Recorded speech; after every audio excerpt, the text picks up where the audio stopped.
রবীন্দ্রনাথ দাস স্বাগতম বন্দে মাতরম।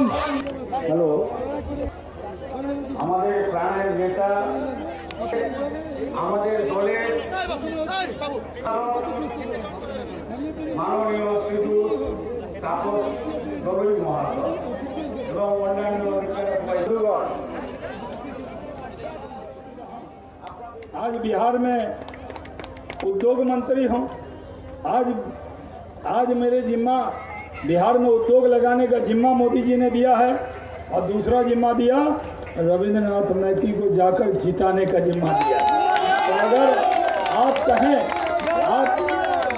कहें अगर तो क्या मैं जीत की माला आपकी तरफ से, अगर आप कहें तो मैं आज ही इनको जीत की माला पहना दूं।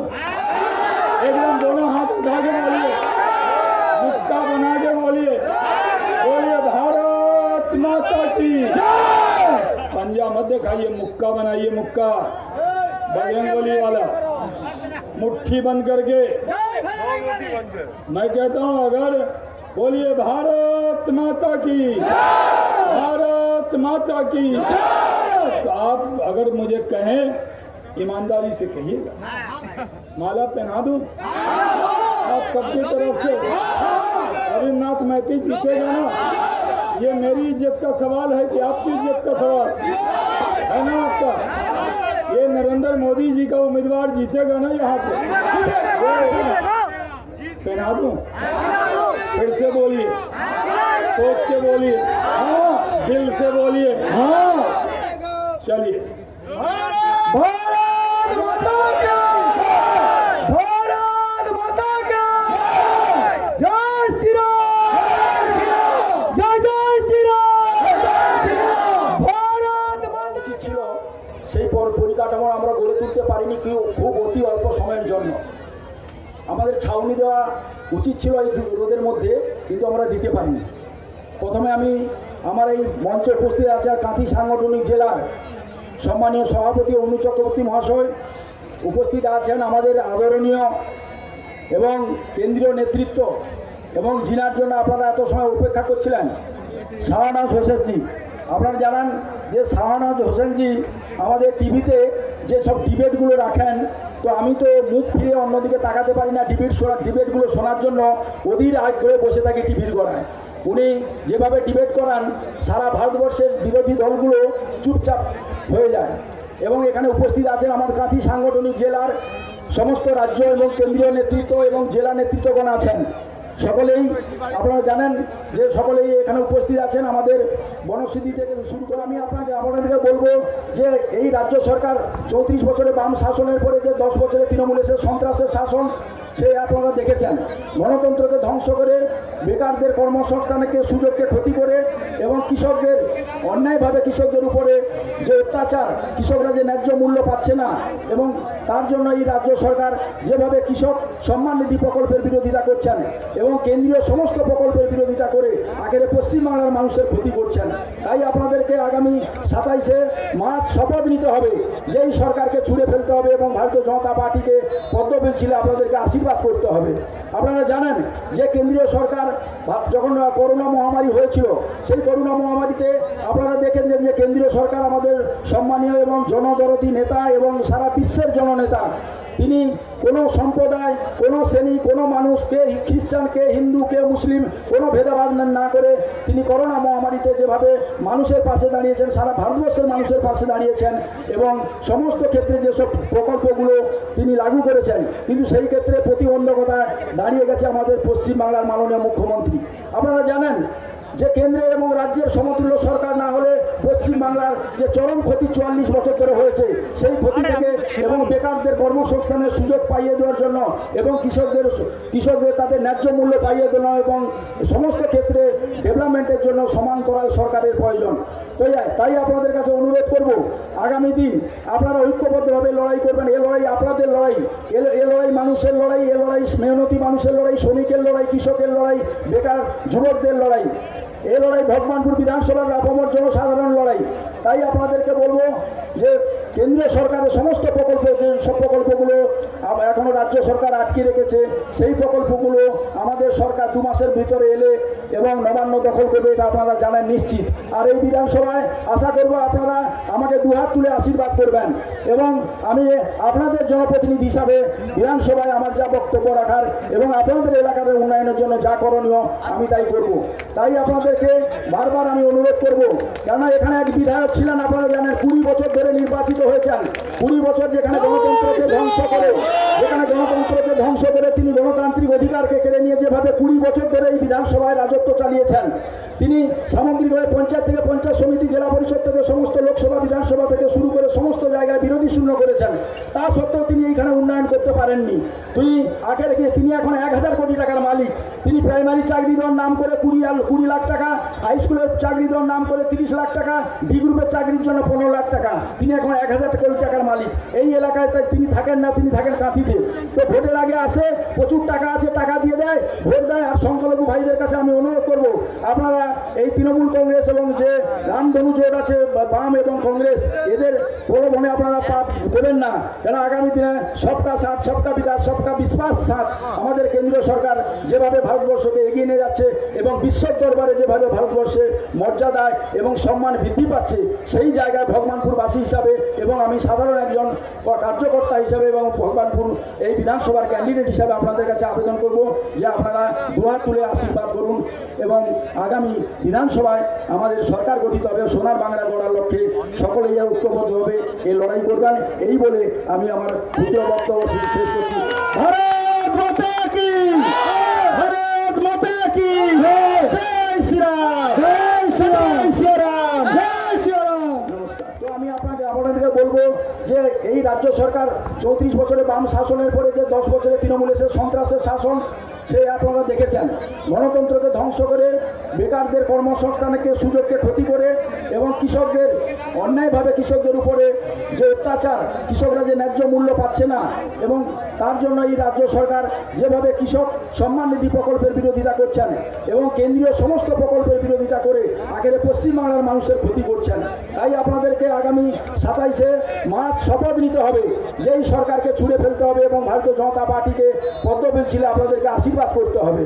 আপনারা জানেন যে কেন্দ্রীয় সরকার যখন করোনা মহামারী হয়েছিল, সেই করোনা মহামারীতে আপনারা দেখেন যে কেন্দ্রীয় সরকার আমাদের সম্মানীয় এবং জনদরদী নেতা এবং সারা বিশ্বের জননেতা, তিনি কোনো সম্প্রদায়, কোনো শ্রেণী, কোনো মানুষকে, খ্রিস্টান কে হিন্দু কে মুসলিম, কোনো ভেদাভেদ না করে তিনি করোনা মহামারীতে যেভাবে মানুষের পাশে দাঁড়িয়েছেন, সারা ভারতবর্ষের মানুষের পাশে দাঁড়িয়েছেন এবং সমস্ত ক্ষেত্রে যেসব প্রকল্পগুলো তিনি লাগু করেছেন, কিন্তু সেই ক্ষেত্রে প্রতিবন্ধকতায় দাঁড়িয়ে গেছে আমাদের পশ্চিমবাংলার মাননীয় মুখ্যমন্ত্রী। আপনারা জানেন যে কেন্দ্রের এবং রাজ্যের সমতুল্য সরকার না হলে পশ্চিমবাংলার যে চরম ক্ষতি 44 বছর ধরে হয়েছে, সেই ক্ষতি থেকে এবং বেকারদের কর্মসংস্থানের সুযোগ পাইয়ে দেওয়ার জন্য এবং কৃষকদের তাদের ন্যায্য মূল্য পাইয়ে দেওয়া এবং সমস্ত ক্ষেত্রে ডেভেলপমেন্টের জন্য সমান্তরাল সরকারের প্রয়োজন। তাই আপনাদের কাছে অনুরোধ করব, আগামী দিন আপনারা ঐক্যবদ্ধভাবে লড়াই করবেন। এ লড়াই আপনাদের লড়াই, এ লড়াই মানুষের লড়াই, এ লড়াই মেহনতি মানুষের লড়াই, শ্রমিকের লড়াই, কৃষকের লড়াই, বেকার যুবকদের লড়াই। এই লড়াই ভগবানপুর বিধানসভার আপামর জনসাধারণ লড়াই। তাই আপনাদেরকে বলবো যে কেন্দ্রীয় সরকারের সমস্ত প্রকল্প, যে সব প্রকল্পগুলো এখনো রাজ্য সরকার আটকে রেখেছে, সেই প্রকল্পগুলো আমাদের সরকার 2 মাসের ভিতরে এলে এবং নবান্ন দখল করবে, এটা আপনারা জানেন নিশ্চিত। আর এই বিধানসভায় আশা করব আপনারা আমাকে দুহাত তুলে আশীর্বাদ করবেন এবং আমি আপনাদের জনপ্রতিনিধি হিসাবে বিধানসভায় আমার যা বক্তব্য রাখার এবং আপনাদের এলাকার উন্নয়নের জন্য যা করণীয় আমি তাই করব। তাই আপনাদেরকে বারবার আমি অনুরোধ করব, কেননা এখানে এক বিধায়ক ছিলেন, আপনারা জানেন 20 বছর ধরে নির্বাচিত হয়েছেন। 20 বছর যেখানে গণতন্ত্রকে ধ্বংস করে তিনি গণতান্ত্রিক অধিকারকে কেড়ে নিয়ে যেভাবে 20 বছর ধরে এই বিধানসভায় রাজত্ব চালিয়েছেন, তিনি সামগ্রিকভাবে পঞ্চায়েত থেকে পঞ্চায়েত সমিতি, জেলা পরিষদ থেকে সমস্ত লোকসভা বিধানসভা থেকে শুরু করে সমস্ত জায়গায় বিরোধী শূন্য করেছেন। তা সত্ত্বেও তিনি এইখানে উন্নয়ন করতে পারেননি। তিনি এখন 1000 কোটি টাকার মালিক। তিনি প্রাইমারি চাকরি দেওয়ার নাম করে 20 লাখ টাকা, হাই স্কুলের চাকরি দেওয়ার নাম করে 30 লাখ টাকা, ডি গ্রুপের চাকরির জন্য 15 লাখ টাকা, তিনি এখন 1000 কোটি টাকার মালিক। এই এলাকায় তাই তিনি থাকেন না, তিনি থাকেন কাঁথিতে। তো ভোটের আগে আসে, প্রচুর টাকা আছে, টাকা দিয়ে দেয়, ভোট দেয়। আর সংখ্যালঘু ভাইদের কাছে আমি অনুরোধ করব, আপনারা এই তৃণমূল কংগ্রেস এবং যে রামধনু জোট আছে বাম এবং কংগ্রেস, এদের প্রলোভনে আপনারা পাপ দেবেন না। কেন আগামী দিনে সবকা সাথ, সবকা বিকাশ, সবকা বিশ্বাস সাথ আমাদের কেন্দ্রীয় সরকার যেভাবে ভারতবর্ষকে এগিয়ে নিয়ে যাচ্ছে এবং বিশ্ব দরবারে যেভাবে ভারতবর্ষের মর্যাদায় এবং সম্মান বৃদ্ধি পাচ্ছে, সেই জায়গায় ভগবানপুরবাসী হিসাবে এবং আমি সাধারণ একজন কার্যকর্তা হিসাবে এবং ভগবানপুর এই বিধানসভার ক্যান্ডিডেট হিসাবে আপনাদের কাছে আবেদন করব যে আপনারা দুহাত তুলে আশীর্বাদ করুন এবং আগামী বিধানসভায় আমাদের সরকার গঠিত হবে, সোনার বাংলা গড়ার লক্ষ্যে সকলেই ঐক্যবদ্ধভাবে এই লড়াই করবেন। এই বলে আমি আমার দ্বিতীয় বক্তব্য শেষ করছি। ভারত মাতা কি, ভারত মাতা কি, জয় শ্রীরাম, জয় শ্রীরাম, জয় শ্রীরাম।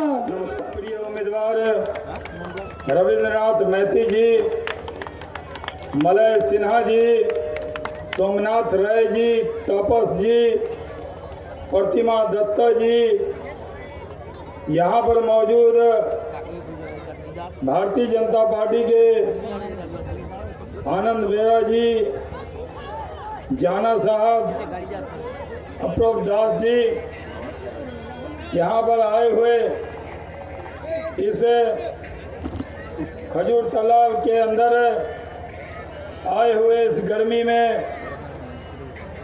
भाइयों और बहनों, सबसे पहले मैं आज अपने कार्यकर्ता जिसकी तृणमूल कांग्रेस के लोगों ने हत्या की थी, गोकुल जाना को श्रद्धांजलि देता हूं और ये वचन आपसे लेता हूं कि उसका बदला वोट के जरिए हम लोगों को जरूर लेना है, क्योंकि यहाँ पर इतनी गर्मी में मेरी कल्पना भी नहीं थी कि इतनी बड़ी तादाद में आप यहाँ पर खड़े होंगे।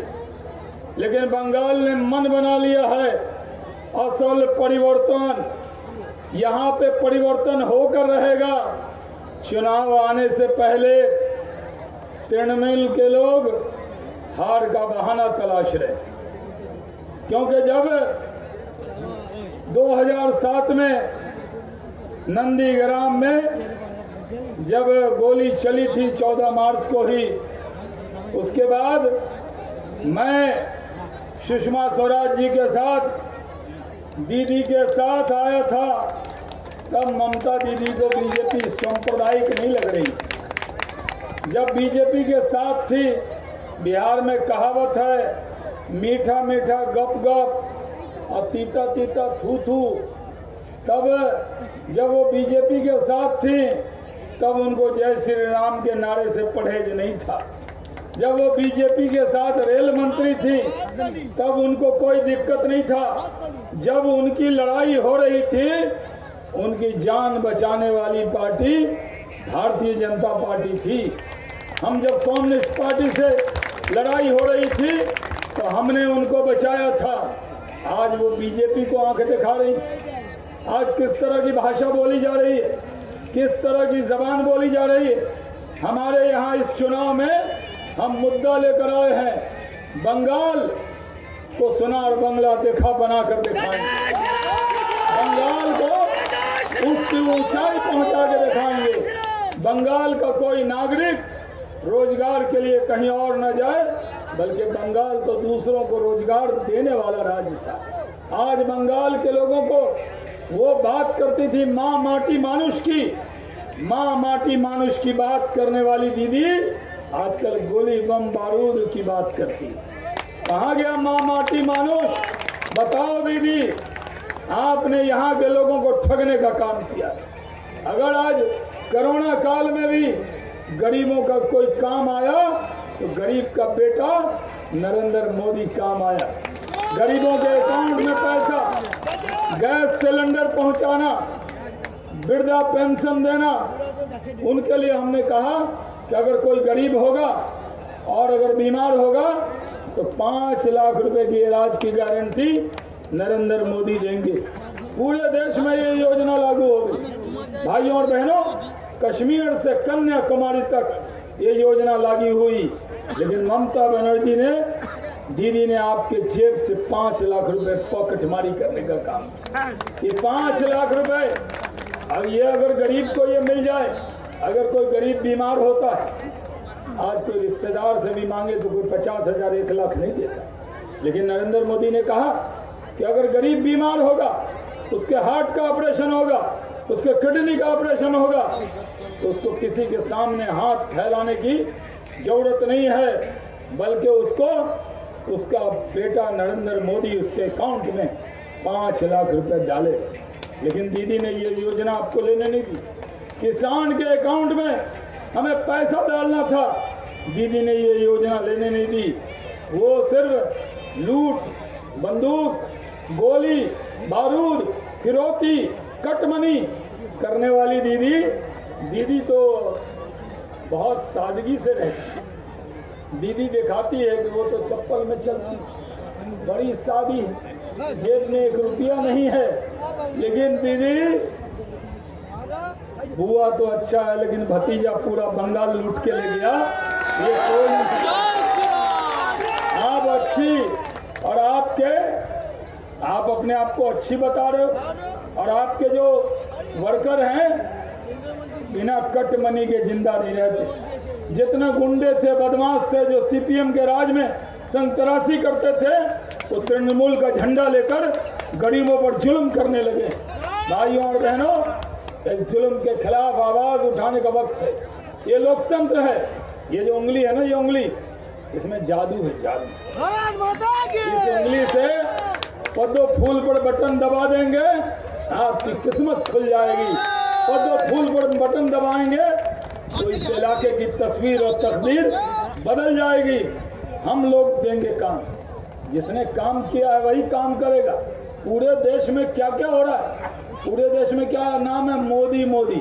पूरे देश में क्या है, पूरे देश में क्या है, पूरे देश में क्या है, कश्मीर से कन्याकुमारी तक क्या है, क्या है, और अब बंगाल में भी क्या है, अब बंगाल में भी क्या है।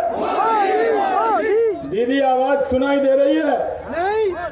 इतना जोर से बोलो कि दीदी भी सुन ले।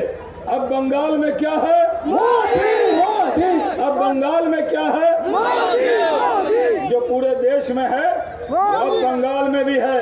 पूरे देश में कमल खिला है, बंगाल में भी खिलेगा। अब पद्म फूल के बिना कोई चारा नहीं है। आपने सबको आजमा लिया, कांग्रेस को आजमा लिया, कम्युनिस्टों को आजमा लिया, तृणमूल को 10 साल दे दिए।